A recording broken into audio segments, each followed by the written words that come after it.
All right. As we know, the Gaza crisis is underway. It's been a catastrophe of epic proportions, which we haven't seen in that particular region since 1948, I would say. We've seen over 7,000 Palestinians that have been killed, around 1,500 Israelis killed.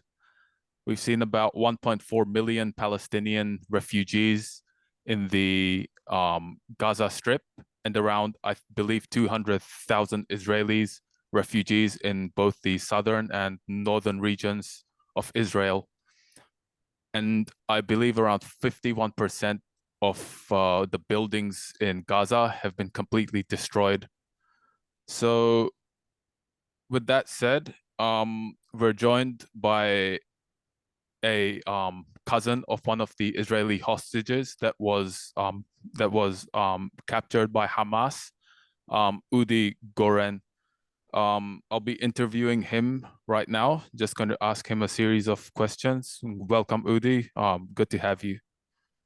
Thank you for having me. Thank you. So Udi is a um, um, traveler, photographer, peace activist, and author as well. And the first question I have for him, how long have you been a peace activist and what made you decide to become one?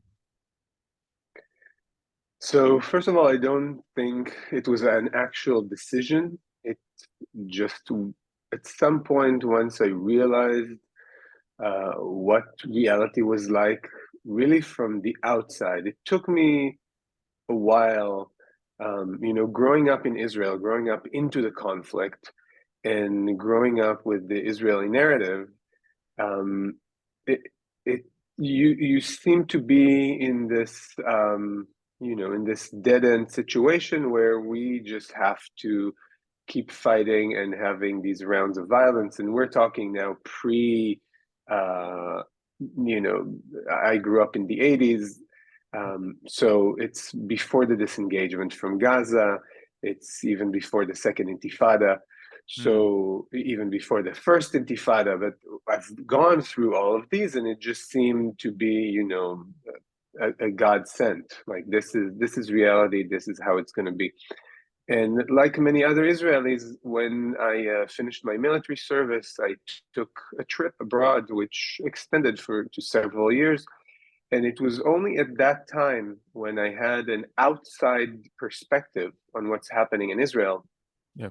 that I could actually form an opinion, an unbiased opinion on what was happening, and uh, and see things for what I believe is the truth on the ground, and not the stories that I was raised with, that this is just how things are. We just have to keep fighting each other forever and ever. And from that point on, once you feel that there's an injustice, um, there's really no other way to speak about it for me. I mean, it's not, I can't be indifferent. Absolutely, absolutely. And I feel if more people undertake that same kind of journey, broaden their minds, are open-minded, I think it can go a long way in terms of bringing about peace to that region. Um, Second question is, as a peace activist, how hopeful are you that your dreams of peace in the Middle East will be realized?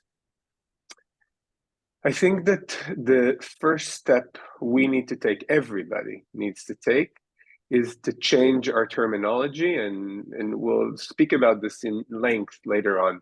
Hmm. We don't need peace. And I use the term peace activism just because it's something that people are familiar with. I don't advocate for peace, because peace is the end of a process. What we need right now is a resolution. Hmm. What we need more than anything else in this region is to stop the violence. And stopping the violence does not mean peace. It just means that we have gotten so far that we can build on mutual interests, that these mutual interests exceed our interest to fight each other. And when there is a long enough period without violence, then we can start building towards a lasting peace and an agreement and whatnot and discuss all the hard issues. But right now, what we need more than anything else is to stop the violence. And we've had this in the past. We, Israel and Jordan, did not have a peace accord until the 90s, but Mhm. we have not fought each other for 20 years prior. Yeah. Israel and the Emirates, which don't border us, but we have not fought each other ever. And yet we did not have peace. And but this period of non-violence allows trust to be built, allows the animosity to decline, the fear to decline, and actually it allows constructing bridges. So this is what I advocate for. I advocate to find a resolution, find a way to stop fighting each other. Um, and aside from that, I will say, I think we will still see this happen in our lifetimes. Yeah. I definitely agree with that. I mean, war is never in anyone's interest apart from the people that make money off of it, the people that profit off of it. Especially you have these big weapons manufacturing companies, and these guys often control mm, politicians and the decisions that they make. So unfortunately, we see this kind of corruption in politics, and I believe that's played a big role, not just in that region, but many other regions in the world. Um, I think I will comment on this. First of all, I yes, think yes. you're absolutely right Mm, because there are people who are making money off of war. mm, 100% right. And it is in their interest to have war happen. I completely agree. And when there is a war, it is in their interest to prolong it. yes. I do think that both Israel and Palestine, especially Gaza at this point, are hostages of religious extremists, religious zealots that keep pushing for more and more escalation. Mm, And instead of having the majority, who is not an extremist, so instead of having the majority set the tone, the extremists keep setting the tone. And we see it all the time. And this war is a perfect example that, began with unthinkable atrocities and crimes against humanity in Israel. And now it's moving on by a very extreme government in Israel to retaliate in Gaza. And the whole situation that was brought about now, it's not like it began October 7th. We've been going through this for 15 years. And the situation keeps escalating instead of de-escalating. And I think it's largely due to extremists who don't see the common interest and don't see the bridge building. They only see their very, very narrow religious or maybe not religious even, territorial interest, power interest, Yes, money yes. interest for sure. Yeah, I agree that what you said there, not necessarily religious, because oftentimes religion is hijacked in order to further one's own personal interests. That's Yeah. always been my kind of view on this situation. And that actually leads us to the third question. Does the current conflict in Gaza undermine efforts to bring about peace, or does it possibly create a window of opportunity towards furthering the peace process? Because the conflict has captured the attention of the whole world. And I see in many cases, a lot of people from each side, even like yourself, for example, they begin to see more of the humanity on the other side. I know this happened before for you, but in a lot of cases, this conflict itself has opened the eyes of people in terms of seeing that humanity. I think it's very perceptive of you to ask this, and I can tell you something in general, and then I'll relate to our conflict. Um, these long-lasting conflicts usually end in one of two ways. One, if there is an exceptional leader that goes through to a treaty, a peace treaty, a peace agreement, and he is powerful enough to stay on the path and um, and and and resist the opponents even while there are hindrances along the way. We've had one such leader, Rabin. He was Mm, assassinated by yeah. a Jewish religious extremist, um, and we've actually had two other leaders, Israeli leaders, that tried to go all the way and did not succeed. The other option to end these conflicts is a catastrophe of such a magnitude that it changes the public opinion and makes the public realize it's not worth maintaining the conflict. Yes. And my true hope is that this is the catastrophe. This was bad enough that Israelis would say, that's it. We are done. We don't want any more death. We don't want any more fighting. We don't want any more killing. And we're not there yet. The Israeli public opinion is not there yet. It's still at the revenge and retaliation point. But I hope that when this subsides and inshallah, the hostages are back Yes. and there is some ray of light and Hamas stops bombing Israel. And perhaps it will happen that I don't see how right now, but some magical way we will be able to devoid Hamas of its military capabilities. And there is a government in Gaza that is good for the Gazan citizens, and we can start building these bridges. And there's support from the nations that are involved because this is not just an Israeli Gazan conflict. This has to do with Egypt and Qatar and the US and the UK and the EU. And I mean, this is much bigger than just Israel and Hamas. So I think that you're right. The world at this point is so appalled and is so horrified at what's happening that these are the right circumstances to actually move past this, but it would take leadership. And sadly, I think that at this point, this is really what we're missing, both on the Israeli side and also on the Palestinian side.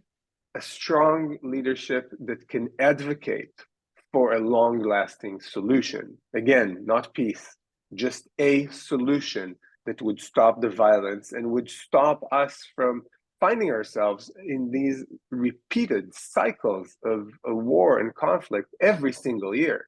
I mean, Israel and Gaza have had these every single year in the past couple of years. You don't necessarily hear about it. You maybe have, a little article about Gaza firing rockets, Israel bombing Gaza. A few buildings are destroyed, a few civilians are dead. Maybe a house is struck in Israel, and that's it. We move on to the next one. But in Israel, Mm. it's a big deal, you know. So hopefully, this is the one. This is the one that would make the difference. Mm.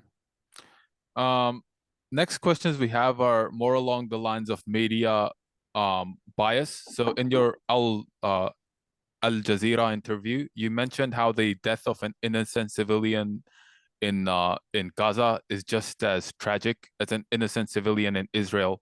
So, and I feel this is a very balanced position which any rational, reasonable human being should agree to. But Western media, on the other hand, it's often accused of demonizing or essentially the term is used it's Nazifying Palestinians as a whole population and devaluing the loss of their lives. And oftentimes this results in hate crimes. We heard about the 6-year-old Palestinian boy who got stabbed many, many times. I think 26 times in America, stabbed to death. So the question is, should the media be held to account when it comes to these kinds of biases and the ramifications they have? So, first of all, I think that the media plays a major role in how this conflict works and how it's mitigated internationally. I am exposed to foreign media, and I try to, educate myself on what's being said on the outside. But, on a daily basis, most of the media I consume is in Hebrew and is Israeli I don't use the mainstream media outlets because I don't trust them in Israel either. But still, I'm not as exposed. What I would say is that there is an integral problem in covering this conflict, because Hamas, which is identified with the Muslim Brotherhood, is recognized as a terrorist organization. It operates as a terrorist organization inside and outside. It's affiliated with other terrorist organizations around the world. It's funded by Iran to some extent, when other countries that support terror around the world, and that is Hamas. And it is incredibly hard to draw a picture where you actually are able, and it's news, everything is so fast. You don't really have time to educate people. You just need to tell them this is what's happening. But to actually educate people on making the distinction between Fatah and the Palestinian Authority, between Hamas and Gaza, and between these governments and the civilians and the citizens. Some of them may support them, some of them may not. And I feel that this is the part of what's happening, because the media, it's almost impossible to draw a complex picture of the events. And it's even more so today in this social media era, when everything is just bits. It has to be quick, it has to be a minute long. So when we say we're fighting Hamas, we are fighting Hamas. We're not fighting Gazan civilians. It was in this specific case, in this specific war, it's actually a little different, because the part of the attack on October 7th, there were thousands of civilians, of Gazan civilians, not Hamas militants, that came into Israel and looted and pillaged and raped and killed. So I always try to make the distinction. At this time, this distinction is a little off in this specific case, and yet 1.7 million civilians are not to be held accountable for the crimes that Hamas committed. This is still true. So I think it's a problem, and it's a very complex problem. And I think that the same thing happens to the Israeli side. I don't know, which media you consume back home, but right now, anti-Semitism around the world is in all-time high. In the US, our number one ally, where this kid was stabbed, and his mother was stabbed, by the way, as well. A horrible tragedy, terrible. Anti-Semitism in the US is very much on the rise. It's everywhere. People in New York, in one of the neighborhoods, were ordered not to leave the house during a pro-Palestinian protest. Just imagine, we're talking about the US, a Western, powerful country. People were told not to leave their house because of their safety. So I think that the media is a problem. And this is a part of changing. What should happen is changing the terminology and letting people know that it's not the Palestinians' fault, and it's not the Israelis' fault. It's the government, and make the distinction. And when it comes to Israel, it's even more complex, because if I said that people confuse the terms for Palestinians, they also confuse the terms for Israelis and Jews, because many Jews in the US don't support what's happening right now in Gaza. The biggest demonstrations, the biggest protests that are happening right now in the US to stop the fighting and release Gaza are being led by Jewish organizations. Yeah. I think one thing, just to be a little more specific on the media issue, I feel the media sometimes swallows up. Um, it's been accused by many people. It swallows up just what's been told without verifying or substantiating it. Like even for Yeah. example, Hamas, you hear people like Piers Morgan, for example, um, they repeat the claim that babies were beheaded and rapes were taking place and burning people alive and all of this. And no doubt the vast majority of people, they do condemn those actions. Any attack on civilians, completely wrong. But when it's exaggerated to that point, especially when there are things added afterwards, like the media, that this is a government which was elected uh, by the Palestinians, that by itself, it creates this kind of image in the viewer's mind of some population of Nazis and crazy people who want to exterminate the Jews. That's another thing which is often spouted by the media, that Hamas wants to exterminate the Jews. Not to speak for Hamas, of course. Like as I said before, no violence against civilians. I never condone any of that. But when it comes to exaggerating a couple of things, I think that's a big problem in terms of creating the wrong image in the viewer's mind. Um, I It's actually Article 6 of the Hamas Charter. Their ideal view, which they mention in that specific charter, they want essentially one Palestinian state under Islamic law, where Jews, Christians, and Muslims, the original Jews, Christians, and Muslims before 1948 can live, and the rest would be expelled. That's essentially their ideal view. And of course, I don't agree with that at all. I have my own views on what would bring about a proper resolution, which we will speak about at the end. But basically, if you parallel that with Nazism, which a lot of the media and people in the media tend to do, it's either dishonest or it's just completely ignorant. That's how I feel about it. I feel the right when it comes to criticizing any group, criticize them by all means, criticize their evil actions, 100%. But when it comes to exaggerating those actions and especially adding in, this is what all Palestinians are like, which many US politicians do. For example, Ron DeSantis of the Republican Party, he was saying all Palestinians are Arab Nazis and anti-Semites and all this crazy stuff. Anyway, that's just my take on that particular one. If you want to, That's absolutely, yeah, that's absolutely wrong. I mean, this mm, is vilifying and generalizing. It's always wrong. yeah, Generalizing, a group of people saying all Palestinians are such, or all Arabs are such, or all Muslims are such, or all Jews, or all yes, Israelis. It's a statement that is always wrong. There's nothing you can say that's true for an entire group of people. mm, But I do think that when you go into the Hamas convention and you read what they say, so you're right. They're saying that this is their ultimate goal. Yet the way to it means exterminating the state of Israel.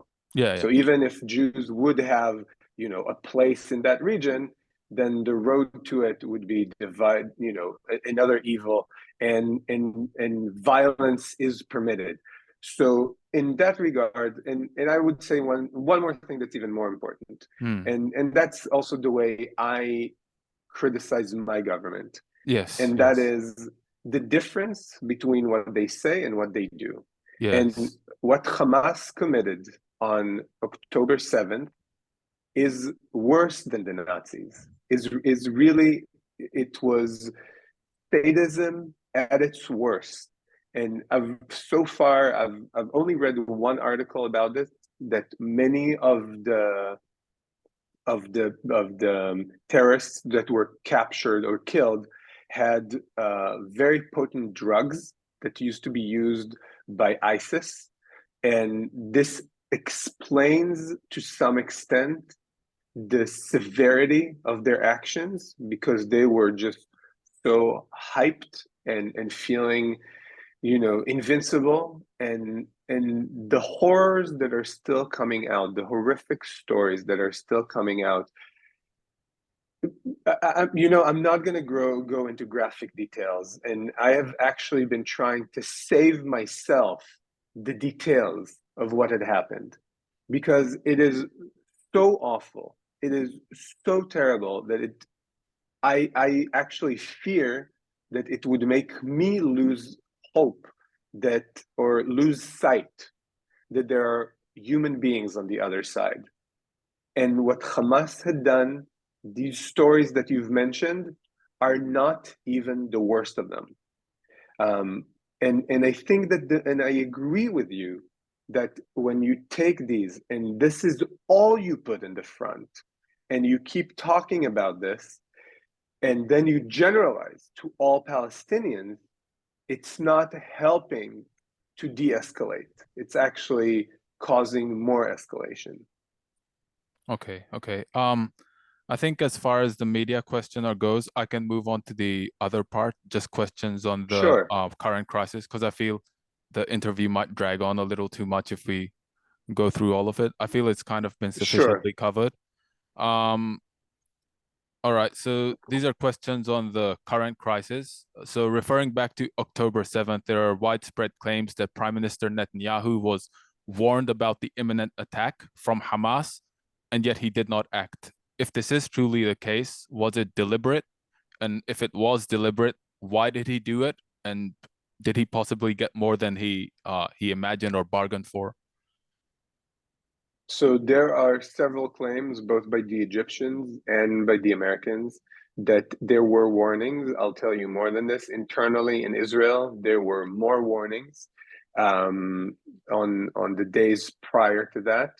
And right now, the talk in Israel that this is as big of a scandal, as big of a negligence scandal just as much as the Yom Kippur War, the 73 war, when it's not only did it happen at the exact same time, 50 years apart, but the same thing happened when in the 73 war, the people, the soldiers that were by the Suez Canal saw the Egyptian armies moving towards the canal. They warned, and nobody took action. And it was the same thing just now. Um, I think so. The talk in Israel, this is such a complex issue because the military decisions and operations and thought process, it's beyond me. It's not even in the media. It's something that happens behind closed doors. But I think that the same thing of the arrogance and the ignorance of what's happening on the other side and the misbelief that the other side would actually go into such an attack and believing that we're just so strong and powerful and everybody is deterred and we've spent billions on building a fence and building an underground fence, an underground wall as well. So we are, invincible. Nobody can touch us. And then one, huge tractor comes in and just destroys the fence, and then this happens. So I think it really has to do with arrogance. It has to do with faulty priorities, and it has to do with the fact, and I'm not hiding this. I am extremely critical of this current government, and I think that their priorities are wrong, and they have been warned that something like this could happen, and they did not adhere to it. And it's Netanyahu has to pay the price. He has to go home. He's the one responsible. He's the one running the country. But there are other people on the way that also made huge mistakes. Anybody that had to do with intelligence, with the IDF, responsible for the region. So there are many people that should be going home when this is over, or before even. Yes, and that links directly to the next question.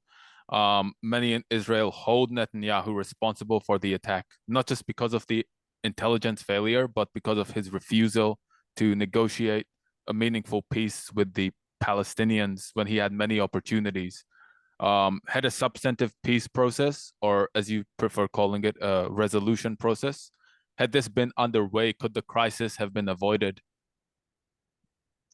So, I'm not a prophet, but I will say that I am very confident that had we gone down that path of coming into a resolution, then yes, it would have been avoided. Now, I will say this. In right now, this conflict has two fronts or two totally different parts. There's the Palestinian Authority in the West Bank, and there's Gaza that is held by Hamas. And I think that the process to resolution goes through the Palestinian Authority because right now we have allies there. And Abu Mazen, the Palestinian president, is someone that we can negotiate with, we can deal with, we can build bridges with. And that must be the first priority. And if people in the West Bank would have a better life and a better prospect for a future, then this would give the people in Gaza something to look up to. And they would say, all right, why can they live in peace and prosper? And we have to go through these rounds of violence. We don't want this anymore. But right now, we're not offering them anything different. The only one that's giving them any kind of hope or even supply their daily needs is Hamas. So Mm. of course they would turn to Hamas. Yes, And yes, I absolutely think that this could have been avoided, but it had to be avoided 10 years ago.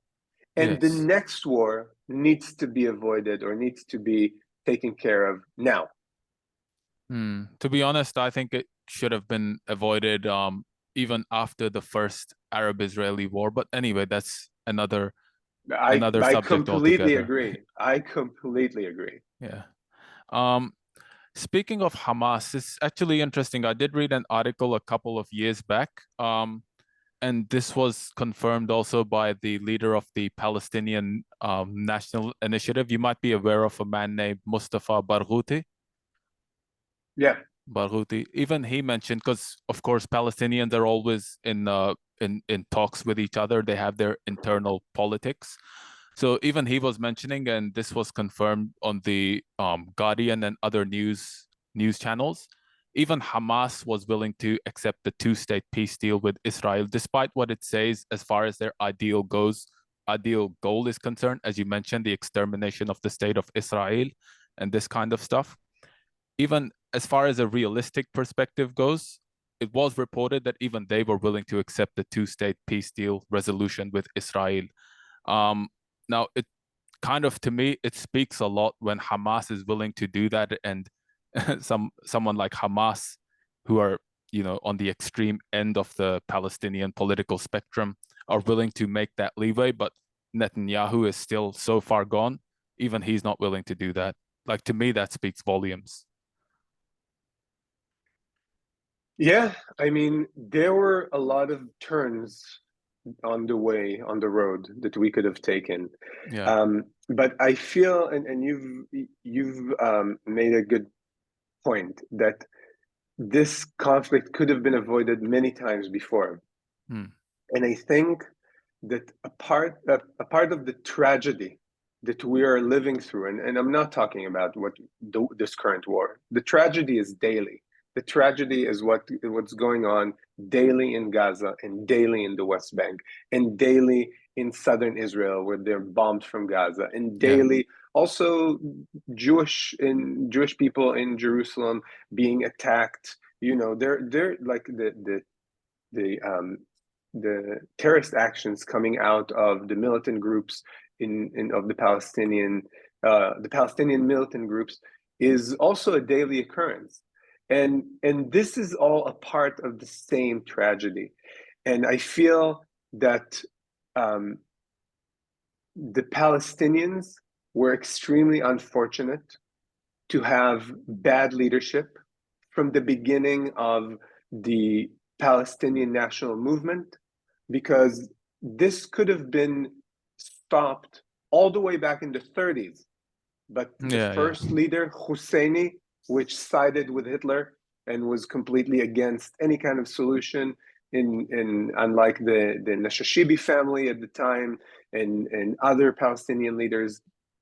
So that was the first one, and then Arafat, that walked part of the way with Rabin, but he was not strong or courageous enough to stop terror and go all the way through with the Oslo Accords. And then as soon as Rabin was assassinated, that was the end of it. And later on, we had two more peace accords that were in very, very, that went a long way with Prime Minister Barak and Prime Minister Olmert, and that did not go through again with Arafat and with Abu Mazen. And it's a tragedy. All of these are tragedies because all of these could have gone through and changed the situation completely, changed lives for all the people in this region. And I think that once Netanyahu took power, you're right, it's a dead end. He is not willing to make a real compromise, even though, by the way, one of his first speeches, major speeches about the conflict, all the way in the 90s, is talking about the two-state solution. Netanyahu was talking about the two-state solution, but Netanyahu does what's right for him right now to stay in power. And Yep. he just, he does what he feels he needs to do in order to stay in power, and striking a peace deal is not in his interest right now. Yeah, especially not now. Right now, I think it's a lose-lose situation for him, but peace deal will probably make it even worse for him personally. And yeah, I think both you and I feel that this man, he's only in it for himself, really. I Netanyahu, like whenever he does mention a peace deal, and I've heard some leaked audio from him, several leaked audios on YouTube where he goes into detail about his peace deal. Like you often hear him mention a demilitarized Palestinian state with no control over their skies.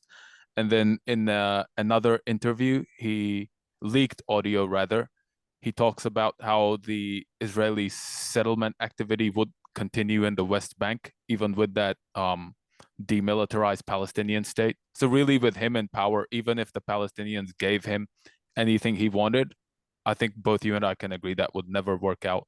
Not for anyone. Even if the Palestinian leadership were the most compromising people in the world, the Palestinian population would never accept being subjugated to that level, humiliated to that level where they're basically most of their country is controlled or surrounded by Israeli checkpoints and things like that on Israeli settlements, which is what Netanyahu wants ultimately.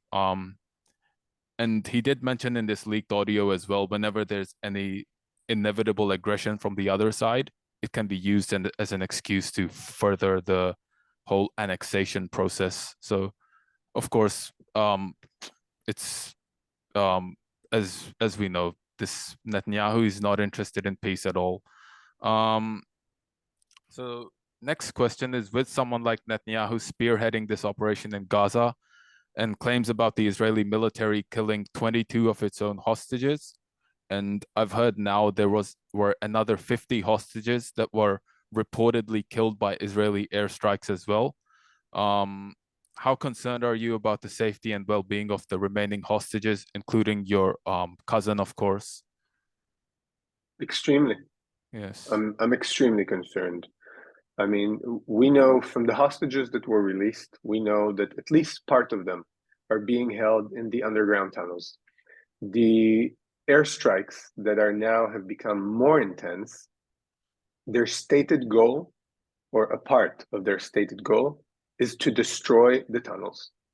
Since there is absolutely no way that the Israeli military or the Israeli intelligence can know where every hostage is, then it is very possible that they are bombing the same tunnels where the hostages are kept. I mean, this is, you don't need to be a huge strategist to know this. It's just plain reason. So we are extremely concerned. The headquarters for the hostage families, for the families of the hostages, demanded a meeting with Netanyahu and the Minister of Defense. Netanyahu did meet with them, and then he came out with a statement that the hostages are top priority and all that. But I really don't care about words.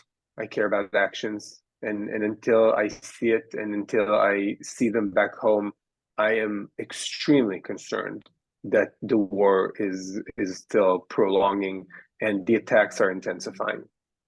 Yeah, of course, because if he really was concerned about the safety of the hostages, he would agree to a ceasefire and an exchange of prisoners, things like that, which obviously it wouldn't resolve the crisis, but it would at least um, mitigate the current situation and ease the suffering of people like people in Gaza, and of course people who are missing their family members like yourself. Um, Yeah, and also, by the way, people in Israel, because as long as this war continues, yes, yes, there is still missiles being launched into Israel. There's people still that are evacuated.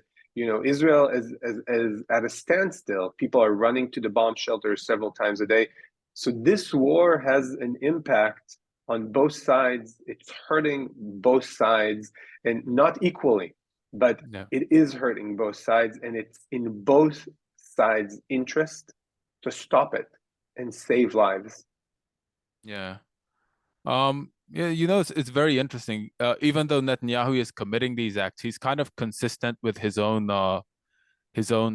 mentality. His idea is if there's a rocket fired from a civilian area, just blow up the whole civilian area. Now, if these hostages are considered civilians as well, why does he care as long as he can just destroy the whole area? I don't see him having any concern at all.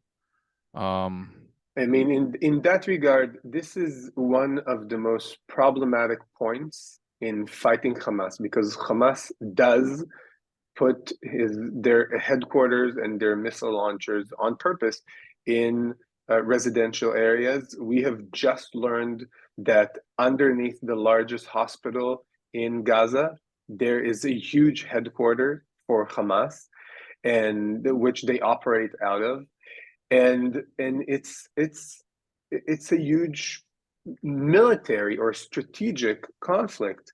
If there's someone launching missiles at you, you've got to stop them from launching.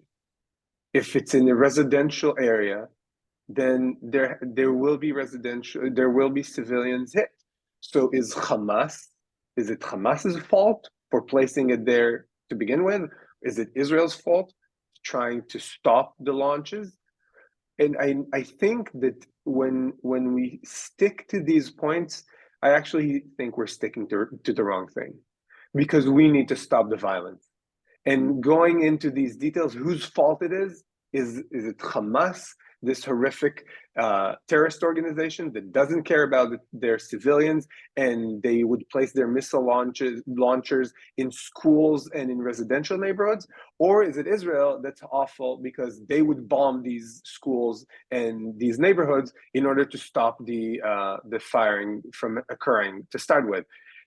It's the wrong question. We need to stop killing each other. That's mhm. what we should focus on. That's where the criticism should go. We should strive to a resolution in all costs, and stop talking about who's to blame. Because Mm, when we're in this blame game, when we're comparing numbers, look what Hamas did, but look what Israel did. But we're missing the point, because the point is that while we're doing this, and this is all over social media right now, this is the part you spoke about, the problem with the media of prolonging and creating a part of this conflict. And I would say that the role of social media is really turning this conflict into the blame game. And we've been and this happens with every single time when Israel and Palestine fight each other. You know, at first everybody's appalled, and then the blame game begins. Who's worse? Is Hamas worse for the atrocities of October 10th, of October 7th, or is Israel worse for killing 7,000 people? You know what? While we're arguing over this, people are dying. Right now, people are dying. So what we should be speaking about is to stop the war right now, in everybody's interest. It doesn't matter if your position is that you're pro-Palestinian or if your position is that you firmly support Israel. If you really, really care about Palestinians, or if you really, really care about Israelis, your interest must be to stop the war, save lives on both sides, and from that point on, push towards the resolution. Yeah. On that, I definitely agree with you. Speaking of the biggest hospital in Gaza, were you referring to the Al Ahli hospital? No, Another I hospital. can't remember what. Yeah, Can't remember the it name. hasn't been bombed. Hasn't been No, it bombed. hasn't been Okay. bombed. No, I'm sorry, I don't remember That's okay. the That's name. okay. It is an operational hospital. It hasn't been bombed, but it has been all over the news, not just Israel, international media. That there is proof that there is a Hamas headquarters below the hospital. By the way, we know that these underground bunkers exist under this hospital because Israel built them in the 70s when it was still occupying Gaza. Right. Now with the human shields, and I know this is a bit off topic. I don't mean to be. But I have seen a couple of videos videos, for example, in the 2014 conflict, Indian media, for example, they were showing incidents of Hamas rockets being fired from civilian areas. On the other hand, the other case is also true where places are targeted indiscriminately, where there are no such incidents, and there's no proof found there either. There was actually an interview on Al Jazeera between journalist Mark Lamont Hill, who is very pro-Palestinian, by the way, and an Israeli spokesperson, I believe a former ambassador to the UN. He was asking, because Israel was planning a strike in a specific residential area, he was asking, where's the evidence that there's a Hamas base? And now the response was that, after this whole conflict is over, after it's all clear, we'll find the evidence. And I feel, of course, I don't think that's enough reason to go and level an entire civilian area based on suspicion. And you have, of course, UN shelters, hospitals, mosques, open air markets, even cases of civilians being sniped. There are fringe elements there who engage in this disgusting actions and brag about it. Of course, you've been in the Israeli military. I wouldn't imagine you would do anything remotely similar, as far as sniping children and bragging about it on social media is concerned.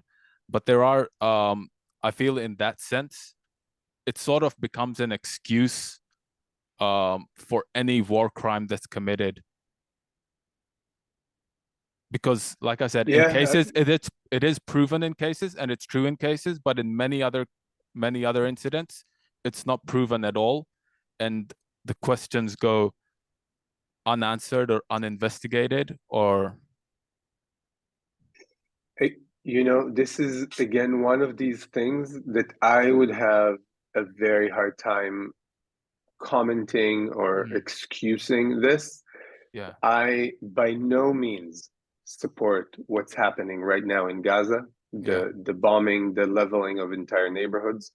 But then if you go to an official spokesman for the military, then they could give you 100 different excuses. They could tell you, all right, there's a Hamas headquarters there. There is a Hamas militant there. There is a Hamas leader there. There are underground tunnels which exist all over Gaza. So it's really impossible to prove or refute their claims. Yes.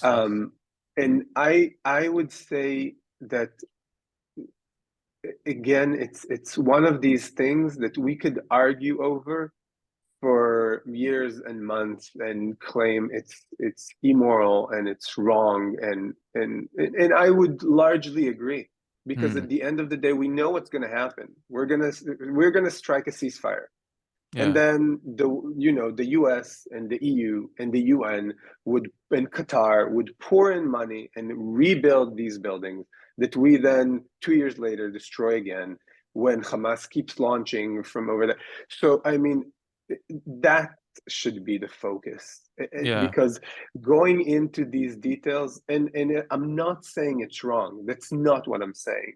I'm absolutely saying it's wrong what's happening in Gaza, Hmm. but it's an argument that's impossible to win.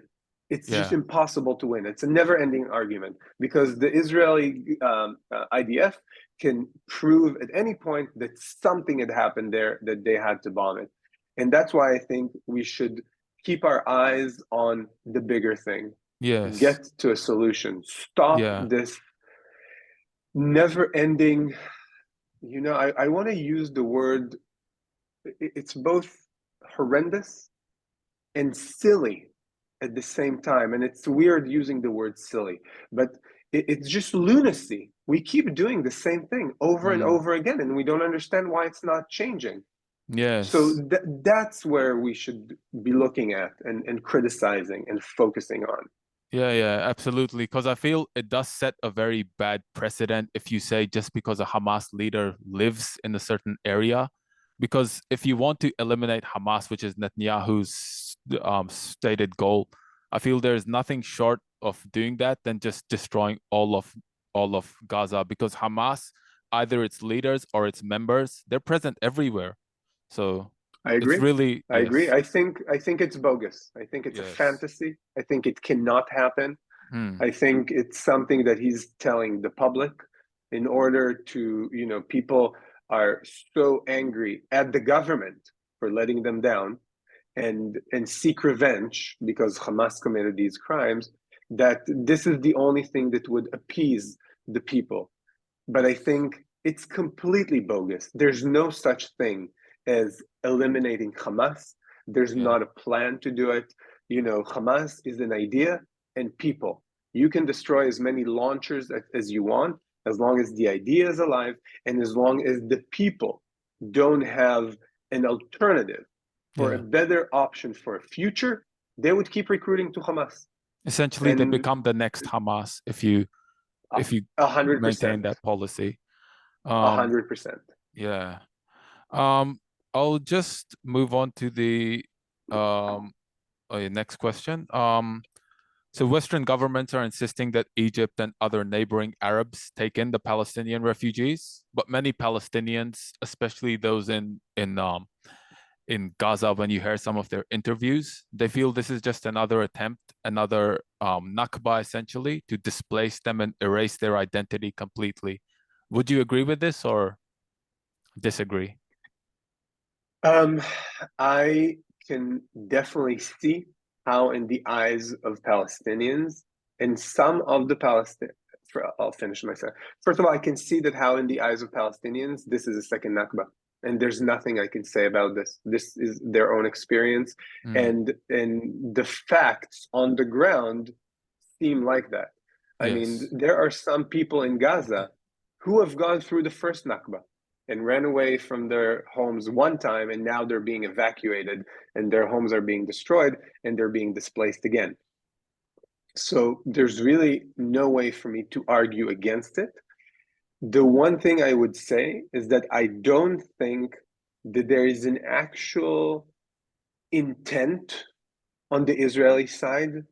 I think that there's really just um, lack of willingness or lack of courage to try anything else aside from war and more war and more war, and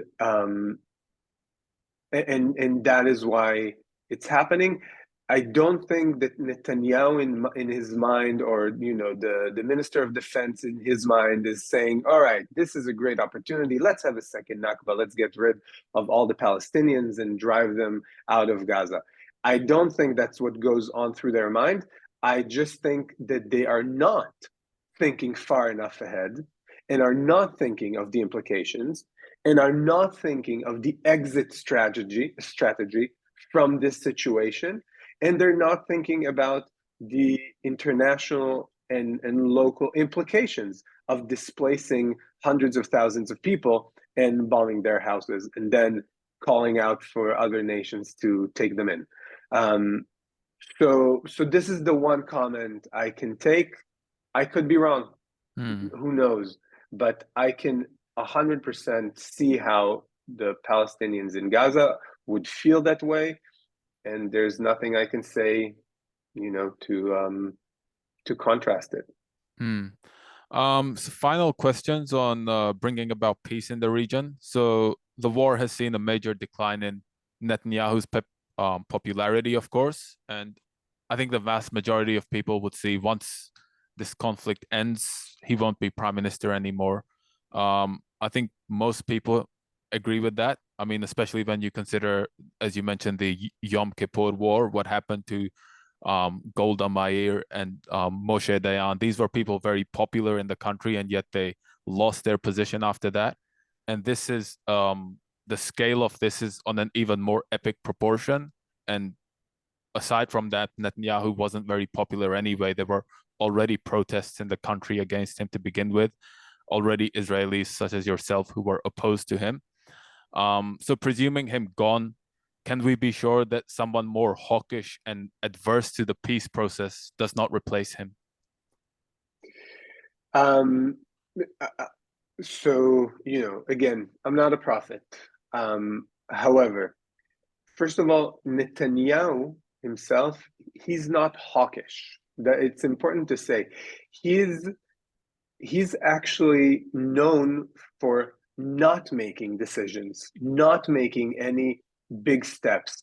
And that is one of the things that led us to this situation, because he only, he only addresses situations as they occur. He doesn't do any big steps. So if there is the war, then let's go into war. If we need to fight back, we'll fight back with great extremity. But he will not, make a big move on either side. This is why, he kept talking about annexing the West Bank, and he didn't. This is why he keeps talking about eliminating Hamas. He won't. There's no such thing. So more hawkish, that would be the very extreme part of this current government. They have also lost popularity, and they're a small minority in Israel at the end of the day.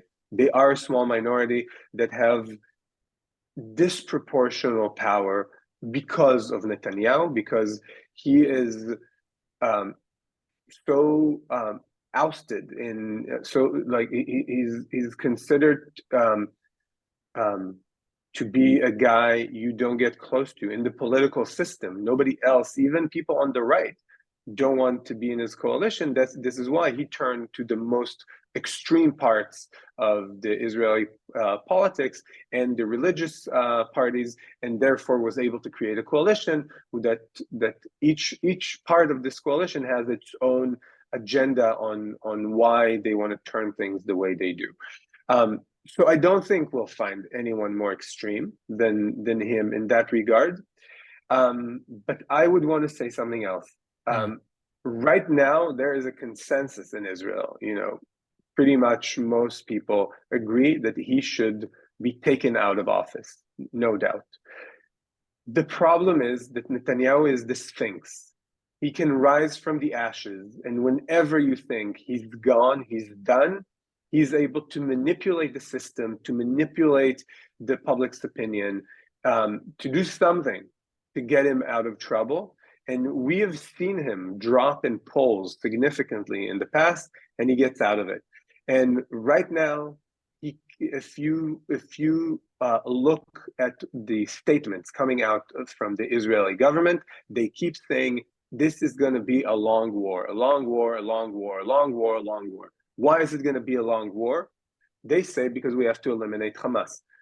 I say that the more they distance themselves from October 7th, people would start forgetting. And if people would start thinking about different things and about the actual war that goes on.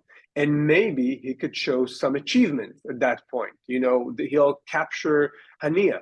And then, all right, we've won the war, the glorious victory. And then people, the memory of the trauma of October 7th would evaporate. And this is why, and everybody says at the end of the war, we'll get rid of him.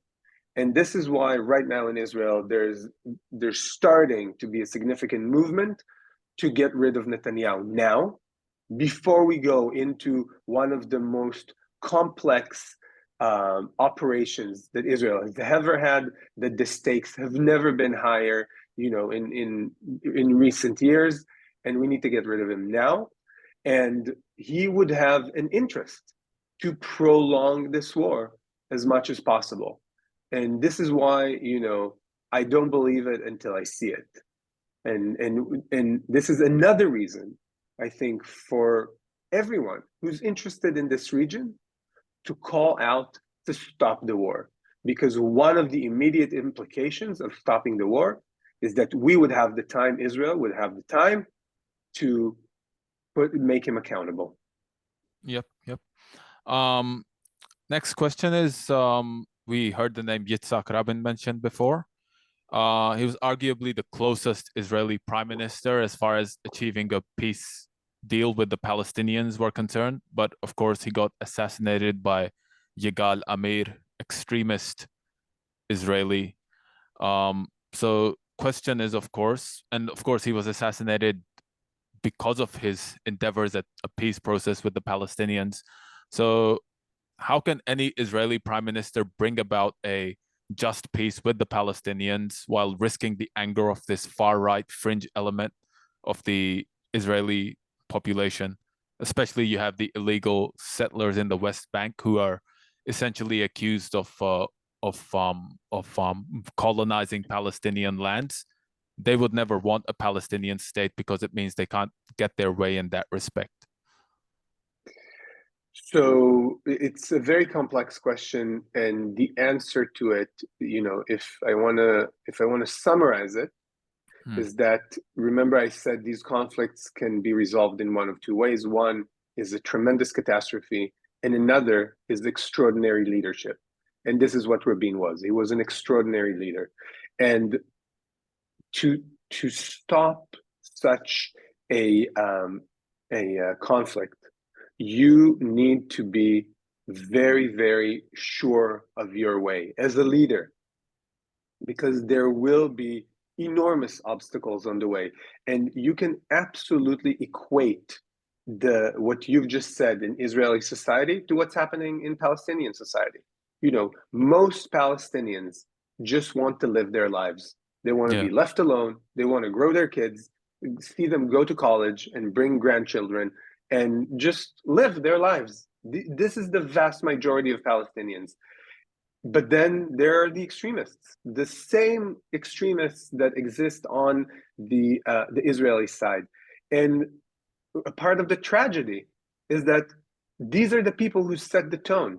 These are the people that the other side knows. You know, there are people in the West Bank that their entire life's experience of Israel, of Israelis, is only meeting soldiers and settlers. And this is it. And they think this is Israel. They think this is all of Israel.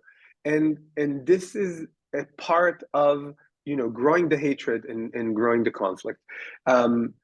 So, you know, you can see in past conflicts that have been resolved that this is something that an Israeli leader must take into account, because this is what happens. You know, when the Irish Sinn Féin signed the peace treaty in Northern Ireland, then the leader was assassinated shortly after. And that's what happens, because these extremists are not going anywhere. And we have to be so convinced that this is the right way, and the public opinions should be such that it could last even when there is violence. Because when the Oslo peace accords were taking place, then the extreme factions in Palestinian society carried out terrorist attacks all the time throughout the Oslo Accords. And Rabin had a very memorable quote. He said, "We have to strive for peace as if there's no terror, and we have to fight terror as if there's no peace process." And unless someone can uphold to that principle, it's impossible to get there. And this is also why I say peace is the end of the process.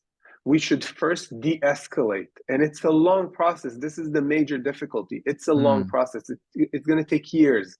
We need to de-escalate. We need to make lives better for the Palestinians. We need to stop promoting hate. We need to make people on both sides less fearful of each other. We have to build bridges, and this is multifaceted. This is economically, this is in employment, this is in the media. This has to happen all across the board. And years after, we can start talking about peace. Now, I will say one more thing about the settlements. Most of the people who live in the settlements, and this is backed up by many polls, say that they would leave the place where they live and go back to Israel if that's what a peace agreement entailed. This is most of the people. Of course, you have the hardcore extremists, the religious zealots that will not. And this can also be solved because a part of any treaty, a part of any peace resolution is replacing territory, right? So right now it's extremely difficult because the settlements are all over the West Bank, but it can all be resolved. There's a solution for everything at its due time. And right now the focus must be on stopping the violence. I wasn't actually aware of the that poll which you mentioned, most settlers agreeing to leave. But if that is true, I think that's a big positive in terms of facilitating the peace process. I do remember in the 1990s, as you mentioned, Rabin initiated the peace process. Then you had these violent actions taking place. Now, I'm not sure, because I'm big on history, so I don't know if that was just a powder keg waiting to explode, or if it was something sparked by something specific. Because the thing that set off that particular attack, there was a man you might be familiar with, Baruch Goldstein, went into a Palestinian mosque, shot up people, 29 people, I believe, killed. And in retaliation, the Palestinians, they were carrying out suicide bombings and all of this. And there was just this big back and forth. And from what you mentioned, Rabin was trying to keep it under control. I've actually seen images of back then, Israeli protesters holding up Rabin pictures with a Nazi uniform and this kind of stuff. Pretty insane stuff. So I feel as a leader, if you want to solve, you have to go through this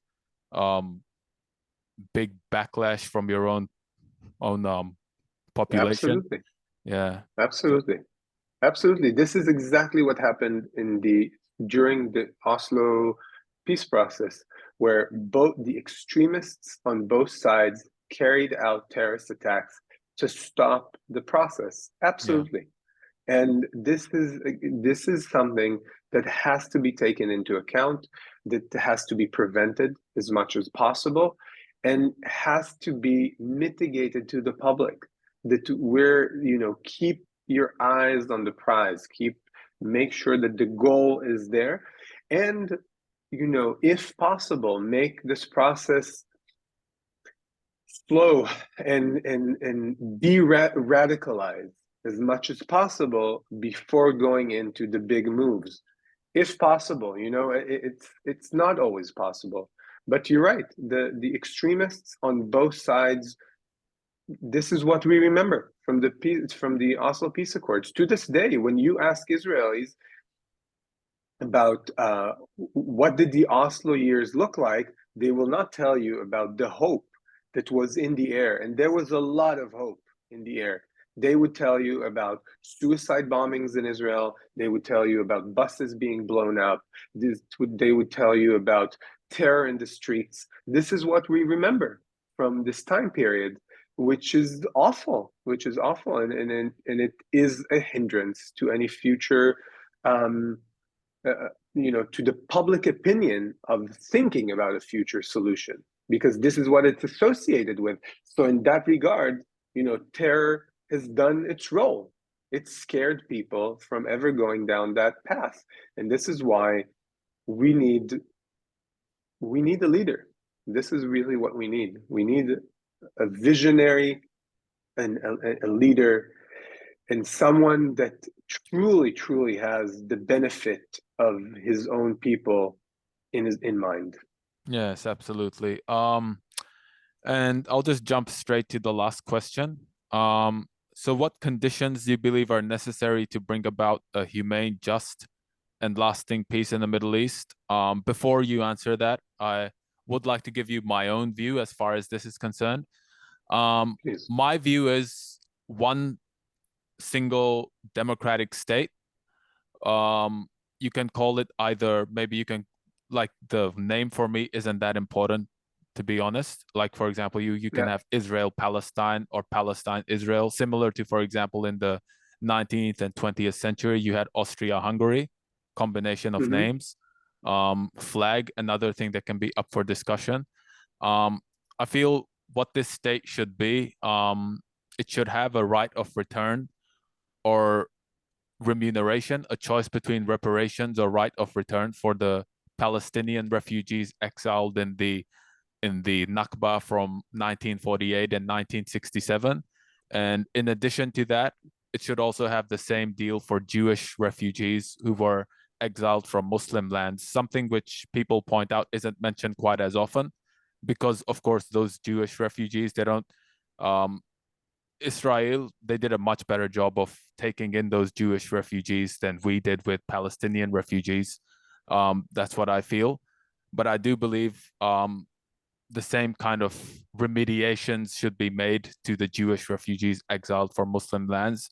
I do feel what happened back then was unethical, immoral, completely con condemnable, and it was also unstrategic, I feel. So definitely, I feel things should be fixed in that respect. And it was also basically exchanging one evil for another, which neither of us Yeah. believe in. Um, so, and on top of that, perhaps you would have a mixed parliamentary system, like in Lebanon, you have a Christian president and a Muslim prime minister.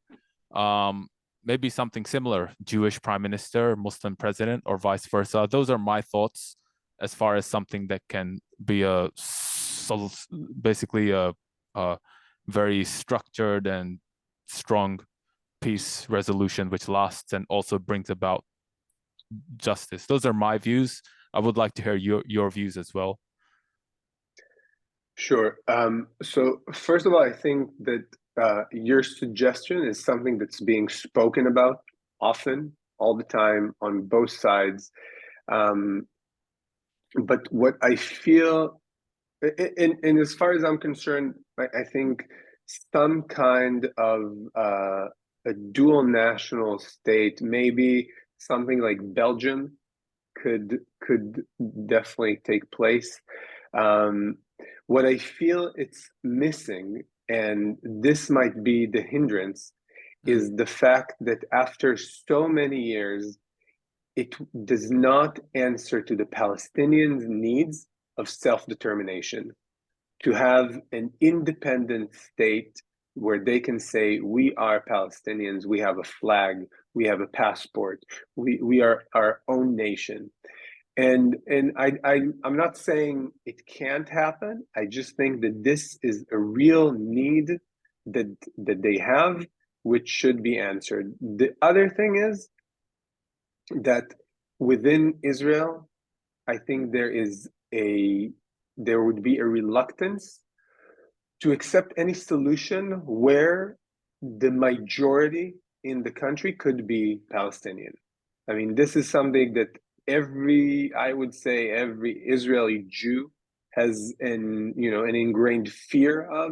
Doesn't matter if their family came from Europe or they Mm. came from the Arab countries. Being a minority in a country where the majority is non-Jewish had in history ended up very badly for us. And this is why I think this might be a problem.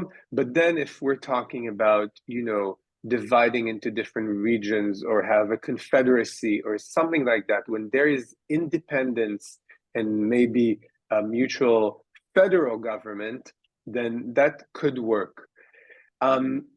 I will say that there are so many factors that go into this. It really depends on the people negotiating, on what's happening underground, what's happening with the settlements. That's a huge problem.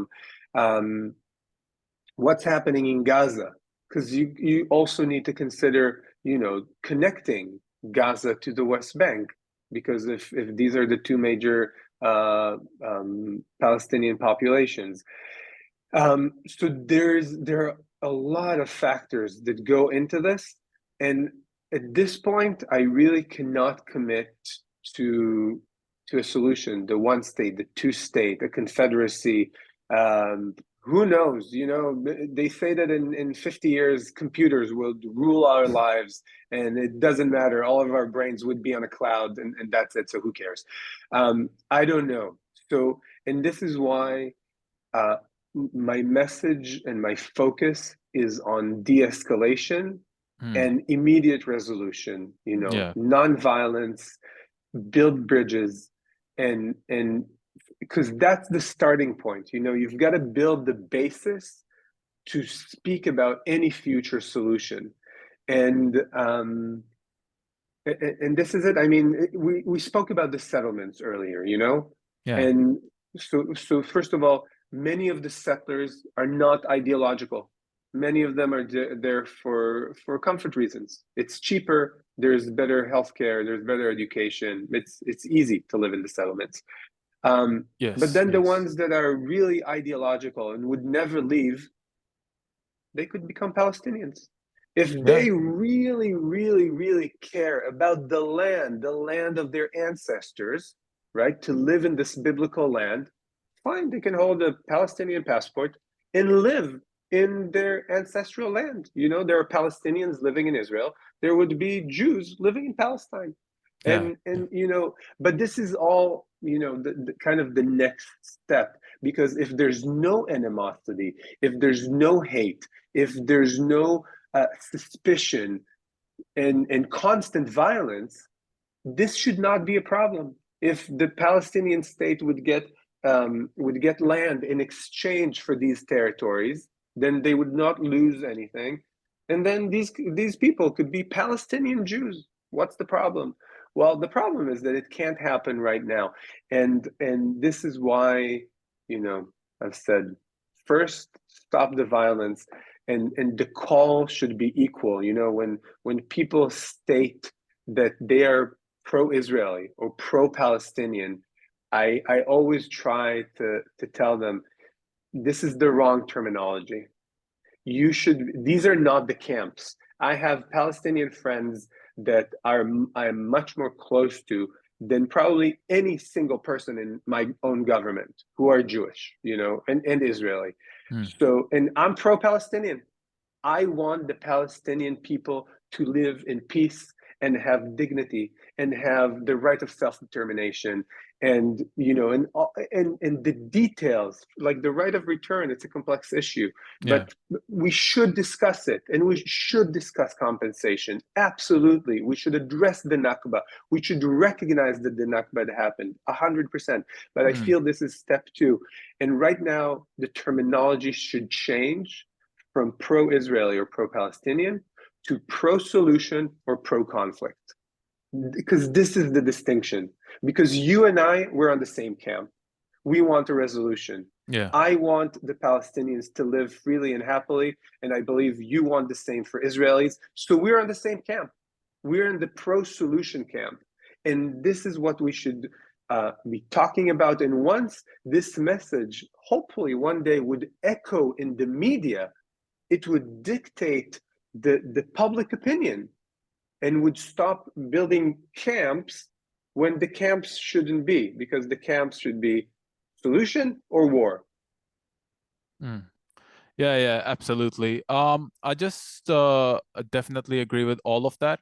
I would want to just mention one more point before we close. I'm not sure if you would be a big fan of his, but I'm a big fan of his. Israeli historian by the name of Professor Ilan Pappé. Chomsky. No, Oh, yeah. Chomsky. Yeah. Professor Ilan Pappé. Him and several others, they not only believe in the right of return of the Palestinians, they actually insist on it and believe that it's necessary for any kind of peace deal. I'm not sure if you would agree with that. I think realistically, I've spoken to several people. It is possible that in place of the right of return, you have reparations or compensation, as you mentioned, or maybe an option between the two of them. So just want to mention that there are Israeli Jews who do feel that this would be necessary. As far as how that would impact the state, either having a Jewish minority, I think, as you mentioned, that is a big question, particularly when you think of the history and the suffering of Jews over the last practically 2,000 years, more than that even. If there is equal representation in parliament, I think it might be a possibility of being resolved. But again, these are just ideas. Of course, as the way you mentioned it, you're more along the lines of a two-state solution, which could I'm not sure how workable that is now, because Netanyahu essentially annexed Jerusalem and made it one, as he calls it, the undivided capital of Israel. If Jerusalem is the undivided capital and you have a West Bank that's essentially covering around Jerusalem, I don't know how practically possible that would be, because without East Jerusalem, that's a big question. One idea I did hear from one of my friends. He mentioned possibly you have Jerusalem as an independent entity altogether, something internationally controlled. So just a few thoughts. The details, I feel, are still to be determined. And Yeah. also, there's no problem, as far as I see it, that under the right circumstances, Jerusalem could be both the capital of Israel and the capital of Palestine. I don't see any East and problem with West, it. essentially. East and West, or bilateral, or anything. The details can definitely be resolved. I would correct one thing. I don't advocate for the two-state solution at this point, because right now, at this very moment in time, it's impossible, because the Israeli settlements in the West Bank are a hindrance for a contiguous Palestinian state. So in order to get there, we need to jump several hurdles. And this is why I said a confederacy is possible, or a two-state where when the settlers who want to stay. But I think any solution is possible when there is trust, when there is no violence, and when the mutual interests are strong enough that both people and both governments want this to happen, in spite of all the extremists that will resist it. They will forever resist it. The Israeli extremists, the Jewish Israeli extremists who want to build the third temple on top of Al-Aqsa, they would never be a part of this solution. And we need to be strong enough as a society to protect ourselves from them and and not let them destroy it for everyone else. And the same thing for the religious extremists or the nationalist extremists on the Palestinian side, that for them it's from the river to the sea, and that's it. Hmm. Speaking of the Palestinian side, there's actually I'm not sure if you might have heard of this, probably have, the Israeli grandmother who was released. Mm-hmm. Now she was mentioning a couple of positive stories with her Hamas captors and Mm-hmm. shaking her hand, uh, his hand, sorry, when she exited her situation, whatever it was. Now, Mm-hmm. I'm not sure uh, what part of Hamas those kinds of individuals, like how much proportion they are in comparison with the rest of Hamas. But if Hamas were likely to be controlled by some of those uh, more positive elements, could you see them having a feasible future as an organization that can be trusted um, or uh, or dealt with if the right elements of Hamas control the organization, the more, I guess, conciliatory or peaceful wing? Look, I don't really care about the title. Mm, I don't oppose Hamas as an organization. I oppose their actions okay. and their values and the values that they project onto the world. And even on the attack on October 7th, some Hamas terrorists committed these crimes that we've mentioned, crimes against humanity, the most horrific, sadistic things you can imagine. And some of them, there is a report of one guy that actually went into a house, killed both parents in the house, and he saw the three little children, and he locked the door and wrote a note. There are kids in this house. We don't kill kids. Others burned kids, mutilated kids, decapitated kids. So at the end of the day, these are people. Some of them are horrible people. Some of them Mm, are not as horrible, and some of them can even be in private, one on one, could be very nice, respectful people. And that same hostage, the woman that was released, she said that as she was being taken hostage, she's yeah. a 78-year-old woman. She Yes. was being beat up Yes. by Yes. sticks and being, kind of tortured on the way there. She broke her rib, an elderly woman. So Yeah. this is clearly not someone who was very kind to her. And then she said once they reached the place where they were held, they were treated with respect and dignity, and were and their conditions were fine as much as possible. So at the end of the day, it's hard, it's very hard to say it at this point, especially in Israel. It's impossible to say it at this point where people are so vengeful and angry and hurt. Um, we're dealing with people. We're dealing with people. And Mm, people at the end of the day are people. Some of them can be extremely extreme, like bin Laden, who could have lived, like a prince and in lavish castles throughout his life, and he chose to fund Al Qaeda and be a terrorist. And there are people, the vast majority, who just want to live. And all that to say, I don't oppose Hamas. If Hamas is willing to stay in control and live side by side by Israel, which, by the way, they made a step towards it in yeah. Yes. 2017. They changed the Hamas declaration, Mm, and they did make a step forward. And this was another turn in the road that was not taken by Israel.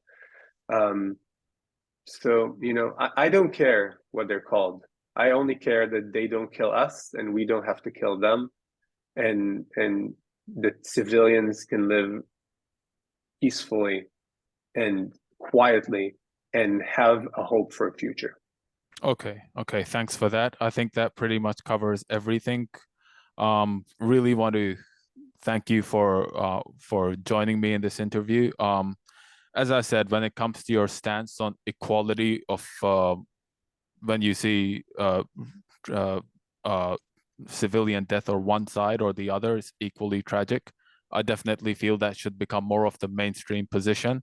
I feel that would be a big improvement. And yeah, with that, I think we can end this interview. Thanks again, and I wish you the best. I do hope your cousin is safe and sound. He does get released, and that you can reunite with him, and that more importantly, all of I the hope so. civilians in Gaza and Israel as well remain safe, and there can be peace in that region.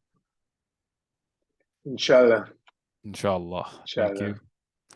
I'll Thank you, Hussein. Thanks thank for you. having me, and thank you for, letting me speak to your friends and to the people who might not always be exposed to messages like this. And I think it's crucial that Okay. you and I keep speaking up. Absolutely. Thank you. Thank you.